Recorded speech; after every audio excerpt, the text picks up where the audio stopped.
सुनते ही नहीं है, बिकॉज उसका पूरा ध्यान अपने ऊपर रहता है जब वो एक्टिंग करता है। Acting is behaving truthfully under imaginary circumstances. Actor को अपना प्रोसेस खुद ढूंढना पड़ता है।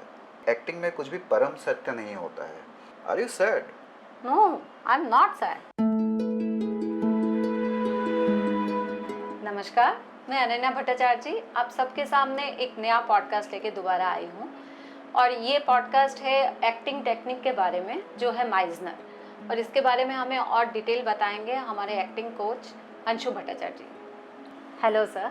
हेलो अनन्या। सर, हम जो भी एक्टिंग फील्ड में हैं, हमने हमेशा एक एक्टिंग टेक्निक के बारे में सुना है, जो है माइजनर।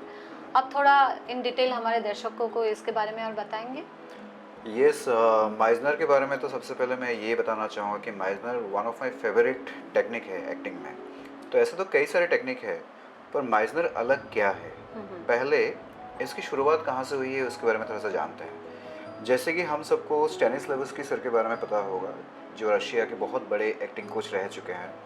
तो स्टेनिस्लावस्की के 3 बड़े स्टूडेंट्स रह चुके हैं, जो है सैनफर्ड माइजनर, ली स्ट्रसबर्ग और स्टेला एडलर। तो सैनफर्ड माइजनर जो है वो बिहेवियर के ऊपर ज़्यादा बात करता है। वो 2 चीज़ें अक्सर कहता रहता है। वो सबसे पहले तो ये कहता है कि एक्टर सुनते ही नहीं है ना, एक्टर नेवर लिसन प्रॉपरली। दूसरा है कि वो कहते हैं कि एक्टर इसलिए कॉन्शियस रहता है बिकॉज उसका पूरा ध्यान अपने ऊपर रहता है जब वो एक्टिंग करता है। तो वो, जैसे कि उनका एक फेवरेट कोट है जो हम सबको बहुत अच्छा लगता है, acting is behaving truthfully under imaginary circumstances.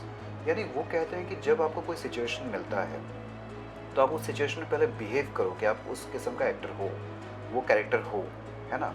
अब अगर आप बिहेव नहीं कर रहे हो, सिर्फ डायलॉग बोल रहे हो, तो आपका बिहेवियर कुछ और कह रहा है और आपके डायलॉग्स कुछ और कह रहा है। तो इन सब को आपको पहले से एक बैलेंस बना के चलना है। जैसे मान लो हमारे पास अगर ये बुक है, तो हम एक्टिंग में क्या करते हैं, हम प्रिटेंड करते हैं कि हम ये बुक ना पढ़ रहे हैं। लेकिन अगर आप एक्चुअली इसको पढ़ोगे, जैसे यहाँ पे अगर लिखा हुआ I want to ask you a question and I want you, तो आप एक्चुअल में अगर मन में इसको देख देख के पढ़ोगे तो ये माइजनर होता है। तो इसका मतलब होता है the foundation of acting is the reality of doing. यानी आप प्रिटेंड मत करो, आप एक्चुअल में करो। कई सीन ऐसे होते हैं जहाँ पे हम दिखाते हैं कि हम न्यूज़पेपर पढ़ रहे हैं, लेकिन हम एक्चुअल में नहीं पढ़ते हैं। हम चाय पी रहे हैं, हम एक्चुअल में नहीं पीते हैं। अगर आप एक्चुअल में वो करो तो एक्टिंग नहीं लगता है। दूसरी बात वो ये कहना चाहते हैं कि जब हमारी आदत नहीं होती है, जैसे मान लो अभी मैं आपसे बात कर रहा हूँ, क्या आप मेरी बातों को ठीक से सुन रहे हो? अगर आप सुन रहे हो तो आप रिपीट कर सकते हो। तो माइजनर सर हमेशा ये कहते हैं कि अगर आप सुन रहे हो तो आप रिपीट कर सकते हो, और अगर आप नहीं सुन रहे हो तो आप रिपीट नहीं कर सकते हो। तो अगर आपने अपने लिसनिंग पे ज़्यादा काम किया तो आप रिपीटेशन अच्छे से कर सकते हो, और जब रिपीट करते हो तो आप रिक्रिएट करते हो एक्टिंग में। तो this is what is Meissner technique, जो आपको एक्चुअल में करना होता है। ऐसे तो समझ में आया है सर, बट अब थोड़ा प्रैक्टिकली समझाएंगे तो हमारे दर्शकों को और अच्छे से समझ में आएगा। ओके, ठीक है।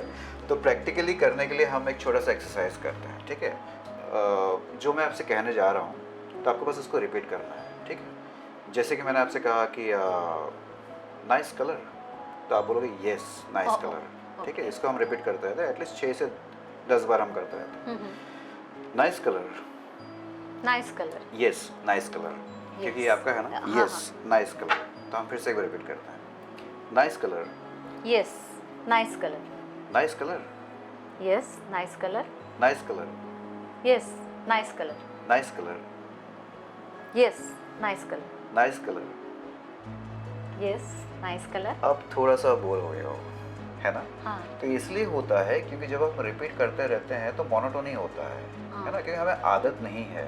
लेकिन एक्टिंग में बहुत इंपॉर्टेंट है कि आपको हमेशा रिपीट करना होता है बहुत सारी चीज़ें। जब तक हम ध्यान से नहीं सुनते हम रिपीट नहीं करते हैं। अब जो मैंने ये एक्सरसाइज की है, ये है रेपिटेशन एक्सरसाइज, जो माइजनर में बहुत पॉपुलर है।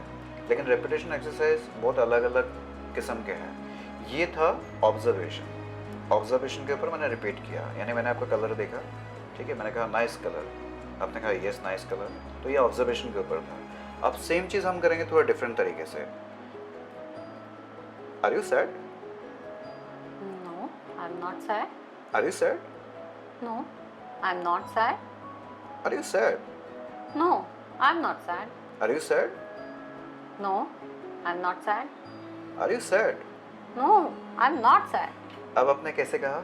यानी आप थोड़ा सा हल्का सा फ्रस्ट्रेटेड हुए हैं, है ना? तो यानी ये चीज़ कैसे हो रहा है कि ये मेरा पॉइंट ऑफ व्यू है, एक एक्टर का पॉइंट ऑफ व्यू, यानी ये repetition exercise point of view के हिसाब से है। मुझे देख के लगा शायद आप सैड हैं, लेकिन शायद आप एक्चुअल में नहीं हैं, और आप नहीं है इसलिए आपका फ्रस्ट्रेशन हल्का सा निकला। No, I am not sad. तो ये है रिपीटेशन एक्सरसाइज। इस एक्सरसाइज के ज़रिए एक्टर अपने आप को ट्रेन करता है, और एक्टर अपने आप से कहता है कि yes, if I am listening properly I can repeat. And Meissner हमेशा कहते हैं कि रिपीट वही कर सकता है जो ठीक से सुनता है। ठीक है ना? This is what is Meissner technique. Very nice sir, बहुत अच्छे से समझ में आया।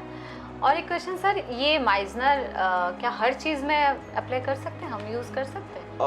नहीं, हर चीज़ में तो अप्लाई नहीं कर सकते हैं, बिकॉज सबसे पहले तो मैं ये कहना चाहूँगा कि एक्टिंग में कुछ भी परम सत्य नहीं होता है। कि जैसे अगर मैंने आपको कोई भी टेक्निक के बारे में बताया तो यही होगा, ये कभी नहीं हो सकता है। बिकॉज हर एक एक्टर का अपना अपना एक प्रोसेस है। लाइक माइजनर अलग है, मेथड अलग है। ठीक है? अब अगर हम ऐसा सोचते हैं कि हर चीज़ में माइजनर के ज़रिए करूँगा तो नहीं हो पाएगा।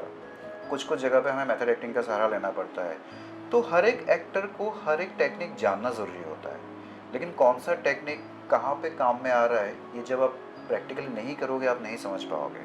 तो इसलिए माइजनर ज़रूरी नहीं कि आप हर जगह कर सकते हो। बेस्ट एग्जांपल आपको मैं दे सकता हूँ। एक फ़िल्म अभी हाल ही में आई थी, जय भीम करके। सूर्या थे साउथ के जो बड़े स्टार थे। जय भीम में जितने सारे शॉट है आप अगर देखो तो माइजनर है। ठीक है? क्योंकि वो एक्चुअली में कर रहे हो सारी चीज़ें, है ना?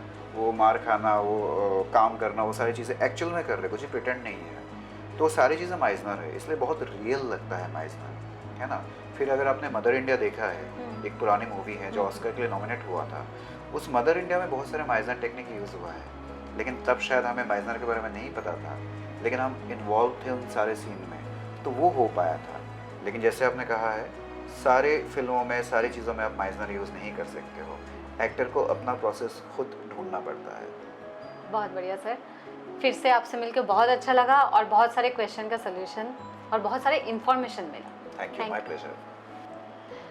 आशा करती हूँ आज की ये एपिसोड आप सबको बहुत अच्छा लगा होगा, और ऐसे ही नए नए और एपिसोड देखने के लिए प्लीज़ हमारे साथ जुड़े रहिए। लाइक, शेयर एंड सब्सक्राइब ज़रूर कीजिए। Thank you.